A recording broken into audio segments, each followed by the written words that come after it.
नमस्कार, मैं अरशद अली पोट्री अड्डा पे आप सभी का स्वागत करता हूं और आज पुनः उपस्थित हुआ हूं एक कविता को लेकर। कविता थोड़ा हास्य व्यंग और फिर से तंजिया पुट लेकर है।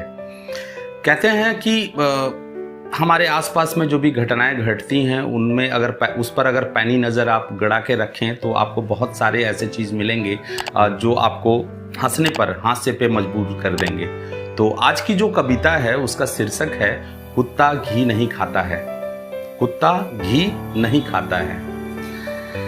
संदर्भ क्या है इस कविता का? इस कविता का जो बेसिक बात है वो ये है कि रिश्तों का अपना एक महत्व होता है और सभी रिश्ते महत्वपूर्ण होते हैं और उन्हीं रिश्तों में एक बहुत प्यारा सा रिश्ता होता है ससुर और दामाद का। यहाँ पे जो पंक्तियाँ और जो कविता मैं आपको सुनाने जा रहा हूँ ये एक ससुर और एक दामाद के बीच का गपशप है, वार्तालाप है। और इसमें संदर्भ आप ऐसे समझें कि जो ससुर जी हैं वो एक हिंदी के प्रोफेसर हैं और जिनका हिंदी बहुत अच्छा है। दामाद हम और आप बिल्कुल अच्छे से समझते हैं कि दामाद एक पत्नी पीड़ित प्राणी होता है और वो पत्नी पीड़ित प्राणी अपने ससुर जी से क्या बात करता है और किस तरीके से ससुर जी उसका जवाब देते हैं, उसका सारांश है।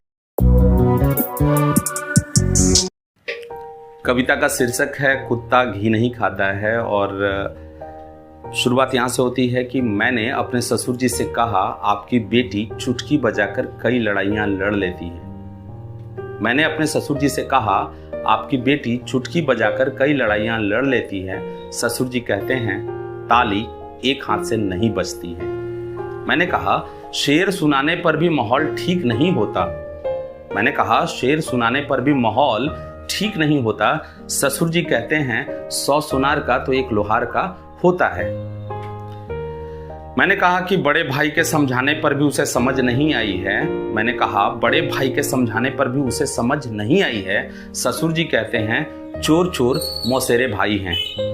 मैंने कहा आपकी बेटी का बनाया खाना भी मुझे नहीं भाता है। ससुर जी शालीनता से कहते हैं कुत्ता घी नहीं खाता है। मैंने कहा आप लड़ाई सुलझा रहे हैं या इसे और भड़काइएगा। मैंने कहा आप लड़ाई सुलझा रहे हैं या इसे और भड़काइएगा। ससुर जी कहते हैं आप जैसा कीजिएगा वैसा ही ना पाइएगा। मैंने कहा आप लड़ाइयाँ सुलझा रहे हैं या इसे और भड़काइएगा। ससुर जी कहते हैं आप जैसा कीजिएगा वैसा ही पाइएगा। मैंने कहा आप मुहावरों में मेरा अपमान कर रहे हैं। मैंने कहा आप मुहावरों में मेरा अपमान कर रहे हैं। ससुर जी कहते हैं आप भी तो लग्गी से पानी भर रहे हैं। मैंने कहा आप मुहावरों में मेरा अपमान कर रहे हैं। ससुर जी कहते हैं आप भी तो लग्गी से पानी भर रहे हैं। ऐसे भी मेरी बेटी अपने माँ पे गई है। ससुर जी कहते हैं ऐसे भी मेरी बेटी अपने माँ पे गई है। अभी से परेशान हो गए, अभी तो वो नहीं है। माँ बेटी के चक्कर में जो पड़े वो दिन रात रोए। ससुर जी ने कहा माँ बेटी के चक्कर में जो पड़े वो दिन रात रोए। मैंने कहा ससुर जी बोया पेड़ बबुल का तो आम कहाँ से होए। मैंने कहा ससुर जी बोया पेड़ बबुल का तो आम कहाँ से होए। धन्यवाद। ये बिल्कुल सभी पे फिट होता हो ऐसा मैं नहीं कहता हूँ, लेकिन अत्यधिक लोगों पर ये फिट होता है। ये वार्तालाप एक दामाद और ससुर जी की है, आप इसका आनंद लें। व्यंग कहीं बाहर से नहीं आता, व्यंग हमारे बीच से आता है। व्यंग हमारे रिश्तों के बीच में होने वाले बातों से आता है। तो ये कुत्ता घी नहीं खाता है इन्हीं ऊहापोह से जन्मा हुआ एक पंक्ति है। मैं क्षमा चाहूँगा यदि इससे किसी का अपमान हुआ हो तो, परंतु मुझे लगता है कि हंसने और हंसाने के लिए थोड़ा सा अपना अपमान किया जा सकता है। और मैं धन्यवाद कहूँगा पोट्री अड्डा को। अगर आप मेरी पंक्तियों को पसंद करते हैं तो ज़रूर पोट्री अड्डा पर लाइक करें, सब्सक्राइब करें और जहाँ तक हो सके इसे आगे बढ़ाएं।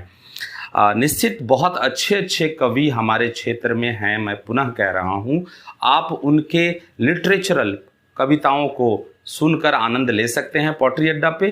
पोट्री अड्डा बिल्कुल आपके इंटरटेनमेंट के लिए बहुत सारे कवियों को लेकर आएगा। धन्यवाद।